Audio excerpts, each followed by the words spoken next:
Hello friends and my dear students, आज के इस वीडियो में हम लोग सीखने वाले हैं कि आपका लिक्विड डोजेज फॉर्म होता क्या है, उसके types and advantages and disadvantages. इसके रिलेटेड नोट्स आपको डिस्क्रिप्शन में मिल जाएगा। You can click the link and download the PDF file. So my dear students, liquid dosage form होता क्या है। जैसे कि हमने स्टडी किया था डोजेज फॉर्म। डोजेज फॉर्म मतलब आपका जो फॉर्मुलेशन या फिर जो भी ड्रग है जो एडमिनिस्ट्रेशन के लिए रेडी है। So any kind of drug that we are going to consume, okay, I mean not drug, actually formulation that we are going to consume. तो उसका स्टेट क्या है, that is your dosage form. जैसे कि आपका tablet हो गया तो that is your solid dosage form. Liquid dosage form के बारे में बात करें, जो आपका फॉर्मुलेशन आपका लिक्विड स्टेट में होगा वो आपका हो जाएगा लिक्विड डोजेज फॉर्म। एग्जाम्पल के तौर पे अगर बात करें तो बेसिक कॉमन आपका हो गया कफ सिरप, जो कि आपका लिक्विड स्टेट में होता है, उसको आप पोर कर सकते हैं कि नहीं। So liquid dosage form are pourable pharmaceutical formulations which contains a mixture of active drug component or API, that is your active pharmaceutical ingredient, and non-drug component excipients. So यहाँ पे आप देख सकते हैं कि liquid dosage form जो भी होता है, जैसे कि आपका कफ सिरप का एग्जांपल मैंने दिया, तो वहाँ पे जो आपका एंटायर लिक्विड रहता है एक बोतल में, ठीक है।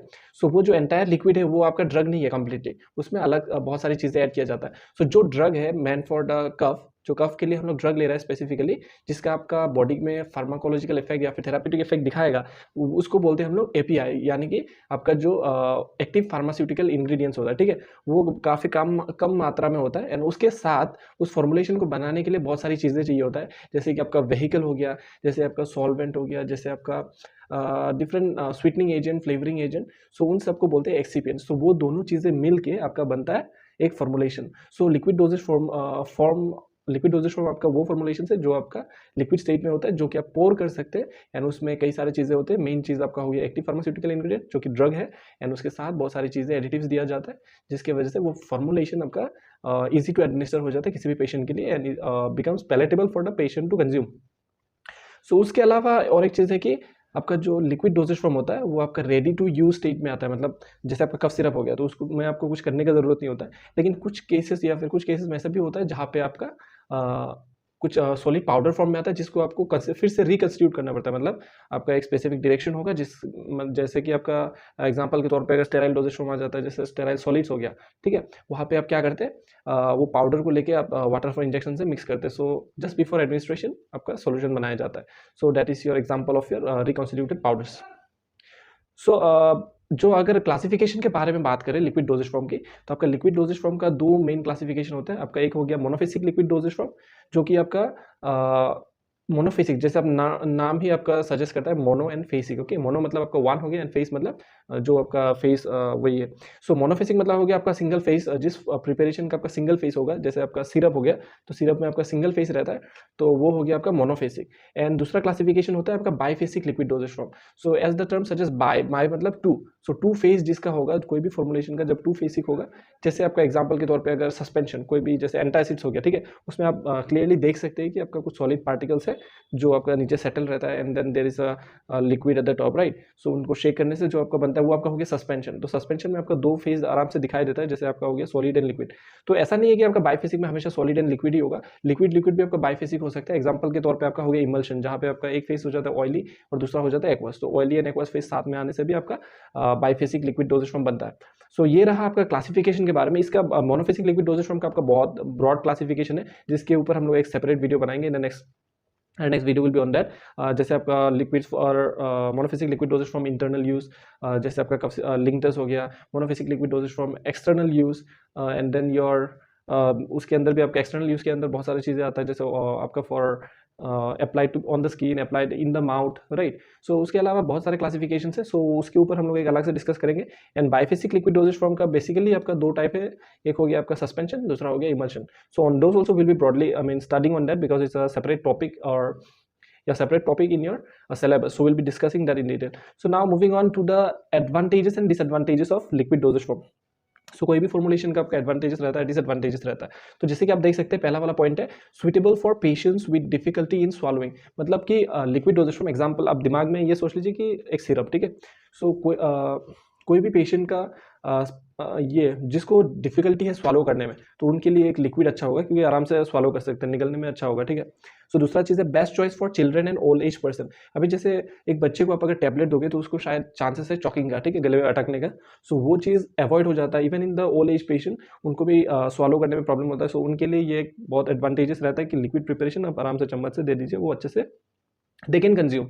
So moving on, next is your fast absorption then your solid dosage form. Okay, so आपका जो सॉलिड डोजेज फॉर्म रहता है उसमें क्या होता है, आप you will consume a solid dosage form orally, it will go into the stomach and then it will disintegrate, dissolve, and उसके बाद एब्जॉर्प्शन होगा एंड देन इसके बाद सिस्टमिक सर्कुलेशन में पहुंचेगा and then only the drug will show its pharmacological effect, isn't it? So however in the case of your liquid dosage form, तो आपका वो disintegration का टाइम बच जाता है, मतलब इतना टाइम नहीं लगता इमीडिएटली आपका, क्योंकि सॉल्यूशन फॉर्म में, so it will be immediately absorbed and the pharmacological effect or the therapeutic effect will be faster as compared to your solid dosage form. सो जैसे कि हम लोग जानते हैं कि आपका ज़्यादातर जो ड्रग होता है उनमें आपका ऑब्नॉक्शियस स्मेल रहता है और टेस्ट भी बहुत खराब गंदा टेस्ट रहता है. सो अगर रॉ ड्रग हम लोग एपीआई को लेने जाएंगे तो it will be very difficult और very unpleasant for a patient to consume. Okay, वैसे भी हम लोग एज अ पेशेंट ज़्यादातर ड्रग या फिर कोई भी मतलब मेडिसिन लेने से कतराते हैं. सो अगर टेस्ट खराब होगा it will be very difficult और मतलब ना के बराबर ही हम लोग कंज्यूम करेंगे. So in such cases liquid dosage form provide an advantage in such way that कि उसका जो टेस्ट है या फिर स्मेल उसको मास्क करने के लिए एक ऑप्शन देता है हम लोग को. जैसे कि आपका सिरप हो गया, जो ड्रग होता है उसका टेस्ट खराब होता है, लेकिन उसमें आपका शुगर सॉल्यूशन जो कि सिरप होता है उसको ऐड करके उसका टेस्ट अच्छा किया जाता है. ठीक है, प्लीजिंग इन अपीयरेंस. सो आपका जो लिक्विड डोजेज फॉर्म होता है उसको मतलब विजिबली उसका मतलब जो क्या बोलते हैं अट्रैक्टिव रहता है आपका देखने में. So this are some of the advantages. Moving on to the disadvantages. आपका डिसएडवांटेजेस में आता है आपका शॉर्ट क्या बोलते हैं shelf life than other dosage form. क्योंकि लिक्विड है उसमें वाटर यूज किया जाता है तो माइक्रोबियल कंटामिनेशन का चांसेस जो रहता है वो आपका ज़्यादा रहता है in case of your monophasic liquid dosage form. It is harder to measure accurately, क्योंकि लिक्विड डोजेज फॉर्म अभी जैसे आपका सॉलिड डोजेज फॉर्म में क्या होता है आपका टैबलेट अलग अलग से एक डोज आ जाता है, तो एक टैबलेट एक टाइम पे खाना होता है. लेकिन आपका जो लिक्विड डोजेज फॉर्म होता है उसमें आपका क्या होता है, कफ सिरप क्या करते हैं आपको एक कंटेनर दिया जाता है, मतलब एक कैप दिया जाता है जिसमें आपको मेजर करके पीना होता है, हालांकि वो मेजरमेंट इतना एक्यूरेट नहीं होता है. सो अलॉन्ग विद दैट आपका जो लिक्विड डोजेज फॉर्म होता है उसका स्टोरेज कंडीशन भी आपका एक अच्छा स्टोरेज कंडीशन चाहिए होता है क्योंकि लिक्विड है, एंड लेस स्टेबल, क्योंकि वही चीज़ माइक्रोबियल कंटामिनेशन का चांसेस रहता है, and chances of reaction between the ingredients which are use वो भी ज़्यादा रहता है. सो उसकी वजह से लेस स्टेबल होता है आपका, easily affected by microbes, chances of contamination. आपका सॉलिड डोजेज फॉर्म में क्योंकि ड्राई रहता है तो उसमें माइक्रोबियल कंटामिनेशन का चांसेस बहुत ही कम है. Easy to loss by breakage of container and leakage. तो इसका मतलब ये कि जैसे ग्लास बोतल्स हो गया, क्या होता है आपका जनरल, मेरे से भी होता था बचपन में कि आपका जो ग्लास मेडिसिन का कफ सिरप का बोतल हो या फिर कोई भी मल्टीविटामिन्स का हो तो वो मतलब गिर के मतलब टूटने का चांसेस ज़्यादा रहता है. हालांकि आजकल प्लास्टिक का भी बहुत सारा बॉटल्स आ गया है, लेकिन कुछ ड्रग्स होता है जो आपका प्लास्टिक कंटेनर में नहीं दे सकते. तो in such cases that becomes a very disadvantage, and chances of leakage होने का भी बहुत सारा चांसेस रहता है. जबकि आपका टैबलेट होता है अगर तो वो इसमें लीकेज का चांसेस नहीं रहता है, इतना प्रिकॉशनरी मेजर्स नहीं लेना पड़ता है कि मुझे उस फॉर्मुलेशन को अच्छे से रखना है. Measuring of the dose is required, like मतलब बार बार आपको मेजर करना वो एक प्रॉब्लमेटिक इसलिए रहता है क्योंकि आप एक्यूरेटली मेजर नहीं कर पाओगे. So this are some of the various disadvantages of your liquid dosage form. So that was all from pharmacology.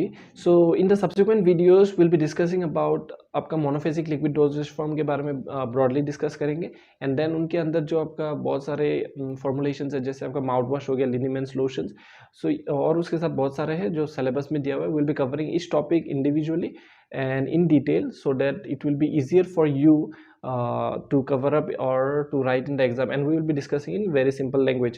So apart from that, if you like the video, please like, share and subscribe. We'll see you in the next video. Thank you.